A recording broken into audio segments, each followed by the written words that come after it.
गाज़ियाबाद के अमर स्वामी प्रकाशन विभाग में कई तरीके की वैदिक किताबें मिलती है। दावा ये किया जाता है कि यहाँ पर ऐसी किताबें भी मिलती है जो देश और विदेश में कहीं देखने के लिए नहीं मिलती है, क्योंकि यहाँ पर वेदों के मूल ग्रंथ के साथ किताबें उपलब्ध है। यही नहीं बल्कि औरंगजेब के समय की कुरान और बाइबल भी अपने मूल मंत्र के साथ यहाँ पर मौजूद है।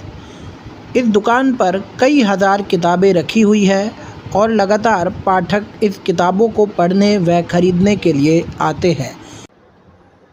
ये सब वैदिक साहित्य से जुड़ने का और महर्षि दयानंद का प्रताप है, जो जिसमें मुझे ये इस ओर आकर्षित किया और मुझे जो उपलब्धि हुई वो केवल वैदिक साहित्य के द्वारा हुई। कौन थे आपके गुरु जो आपको इस तरफ ले चले? अमर स्वामी जी महाराज, जो शास्त्रार्थ महारथी और आर्य समाज के गणमान्य और विद्वान सन्यासियों में से था। हमारे यहाँ बहुत से मूल ग्रंथ हैं, जैसे वेदों के भाष्य हैं, कुरान के भाष्य हैं हमारे पास, और उसमें भी औरंगजेब के टाइम का कुरान आपको यहाँ मिल जाएगा। उसके बाद बाइबिल के अनेकों भाष्य हैं और जैन अवस्था जो कहीं नहीं मिलती वो भी आपको यहाँ मिल जाएगी। और इन सभी किताबों का हिंदी में ट्रांसलेशन वो भी यहाँ मौजूद है। यहाँ पर लगभग 7-8 व्यक्ति स्त्री पुरुष मिलाकर के हैं। सबका अपना अलग अलग काम है।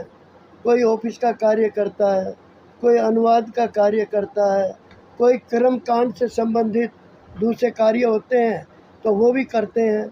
तो इस तरह सबका काम बटा हुआ है और वो सब मिल करके प्रकाशन के काम को चलाते हैं। न केवल देश से बल्कि विदेशों से भी आपके पास लोग किताब के लिए आते हैं, किताब पढ़ने के लिए आपको वो क्या नाम है पिच करते हैं, तो उस बारे में थोड़ा बताइए। जो बाहरी जनता इतनी अमर प्रकाशन विभाग के साथ जुड़ी हुई है। अमर स्वामी प्रकाशन विभाग को इसीलिए लोग बाग याद करते हैं, वो चाहे भारत में हो चाहे विदेशों में बैठे हुए हैं, कि वो किताबें उनको कहीं अन्यत्र प्राप्त ही नहीं होती, वो केवल और केवल यहीं पर मिलती हैं। तो इसलिए उनकी मजबूरी है कि वो फिर यहाँ जुड़ते हैं और उनको वो किताबें मंगानी पड़ती हैं।